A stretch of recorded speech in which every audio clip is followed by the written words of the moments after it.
Malapit na po yung Chinese New Year. Alamin natin kung ano-anong mga halaman yung magandang meron kayo kapag sasapit yung ganyang pagkakataon. Karin po maganda yan sa mga magkakaibigan dahil ito ay nagre-represent din po ng friendship sa pinakamagandang versions at pinakamaswerteng version dahil nagsisimbolize po ito ng beauty and charm, plants na may magandang bulaklak, at kapag namulaklak na po yung inyong peace lily ng puti, sumisimbolo po yan ng purity at protection na rin po. Hello everyone! This is Sir Misunaw, Pini Dino Park and Eco Garden, and welcome back sa ating YouTube channel. And for today's video, usapang maswerte tayo dahil malapit na po yung Chinese New Year. Alamin natin kung ano-anong mga halaman yung magandang meron kayo kapag sasapit yung ganyang pagkakataon yung Chinese New Year. At ngayon po ay Year of the Wood Snake. Alamin kung ano yung dapat meron kayo sa pagsapit ng Chinese New Year. Malalaman nyo ang halaman yan sa ating balik, kaya kung ready na kayo mga ka-MDP, tutok lang po.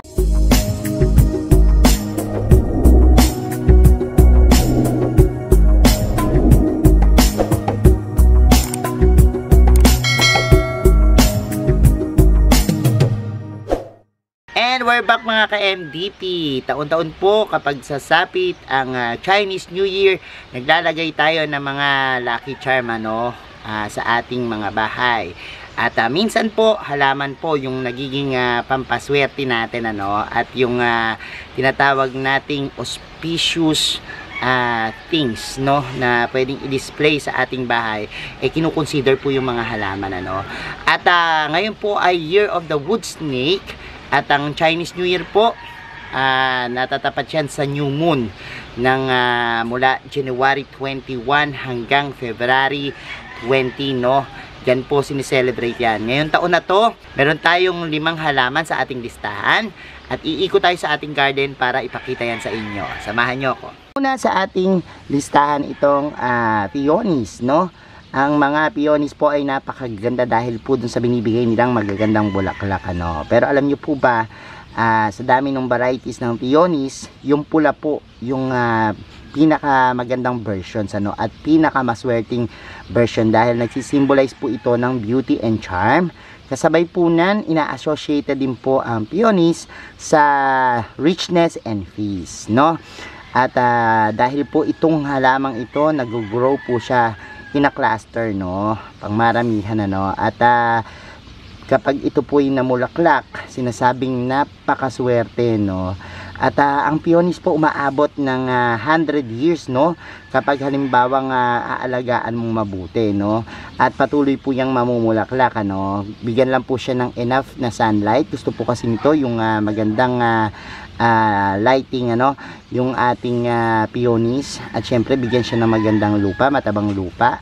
And ito po kasi minsan nabubuhay sa mga medyo malalamig na lugar, yung kadalasang maganda po na klima para sa kanya Pero dito sa lowland makakapagbuhay ka naman po niyan, at basta balansehin lamang yung pagdidilig at yung pagpapaaraw sa kanya So isa po ito sa mga halaman na talagang magandang ilagay sa inyong bakuran, maging sa bahay.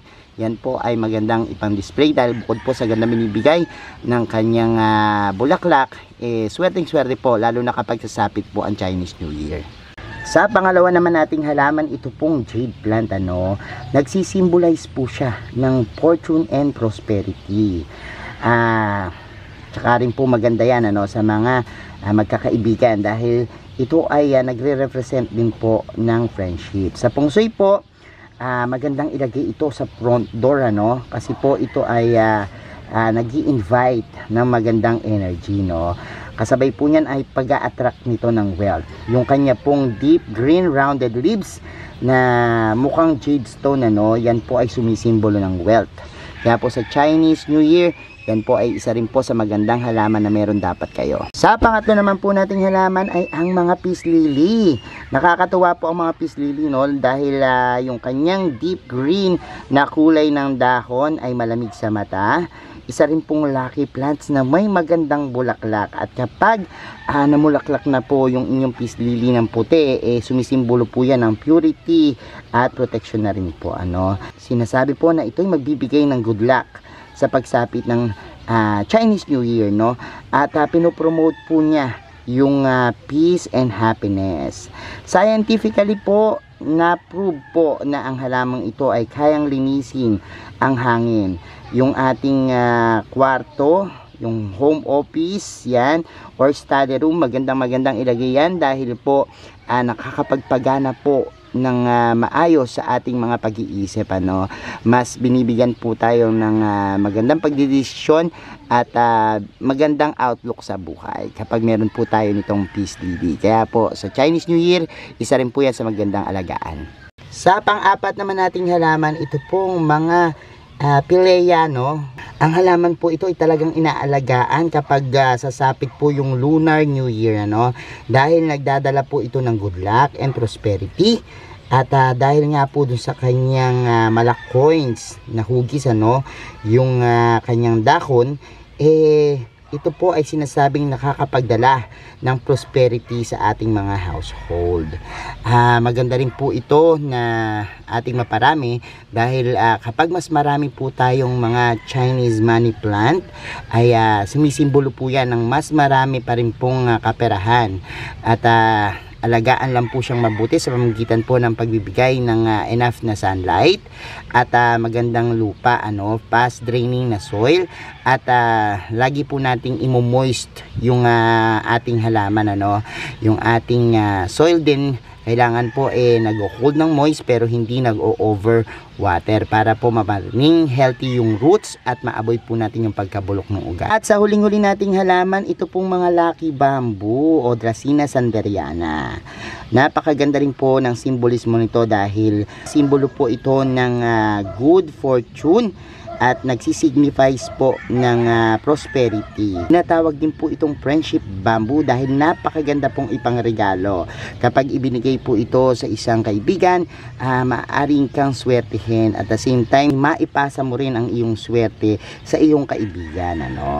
At sinasabi po na kapag meron ka nito, ikaw ay magkakaroon ng proteksyon, dahil po yan yung sinisimbolo at meaning nito sa feng shui. Kumakatawan din po ito sa resilience, na kahit anumang bagyo o unos ang dumating sa iyong buhay ay kayang-kaya mo itong labanan.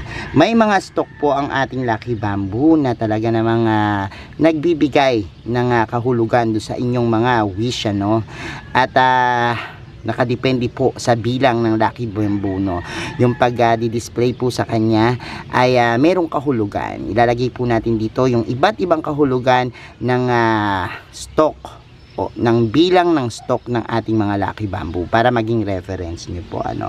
Maganda pong ilagay din ito sa mga tindahan sa pagsapit ng Chinese New Year upang mas marami kayong benta at mas gumanda ang takbo ng inyong negosyo. Sa pamilya naman po, nabibigyan niya po ng harmony ang isang pamilya kapag halimbawa pong ito ay i-display sa ating mga living room o yung madalas na lugar na tambayan natin, at nagkakasama-sama po yung mga miyembro ng family. So yan po yung lucky bamboo na isa rin po sa magiging maswerte sa pagsapit ng Chinese New Year.